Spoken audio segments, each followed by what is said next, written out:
Nairobi. Several dozen women in Kenya said police officers attacked them during this year's election season, and some said they were raped by men in uniform, Human Rights Watch, HRW, said on Thursday. More than 70 people were killed in an election in August, later nullified by the Supreme Court, and a repeat presidential poll in October won by President Uhuru Kenyatta. The opposition boycotted the repeat poll and said it would not be fair. The sexual attacks, mostly on women, occurred over this period in some of Nairobi's slums and in two opposition strongholds, Kisumu and Bungoma, in western Kenya, HRW said in a report. Kenyan police dispute rights groups' allegations that officers used excessive force to quell election-related unrest. They did not respond to a request from Reuters for comment on the report. One 28-year-old woman in the Nairobi slum of Mathare told Reuters, "4 men in police uniforms burst into my home and my children were sleeping. They pulled my husband out.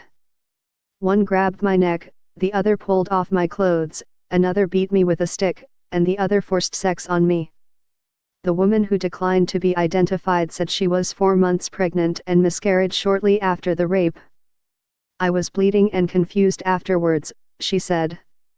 Another woman, aged 26, said, "2 men dragged me away from my friend, stripped off my clothes, and one raped me as another one held me down." Kenyan women who have been raped, "They are lonely and abandoned and ashamed," said HRW researcher Agnes Odhiambo. "It's the Kenyan government who should feel shame for failing to protect them and help them get medical treatment." Kenyan rights groups accuse police of brutality and extrajudicial killings. A government civilian watchdog tasked to oversee the police exists, but few officers are charged and convictions are extremely rare. The sexual violence mirrored widespread violations against women after a disputed 2007 vote, when 1,200 people were killed, HRW said. At the time, the group documented at least 900 cases of sexual violence but said this was likely an underestimate.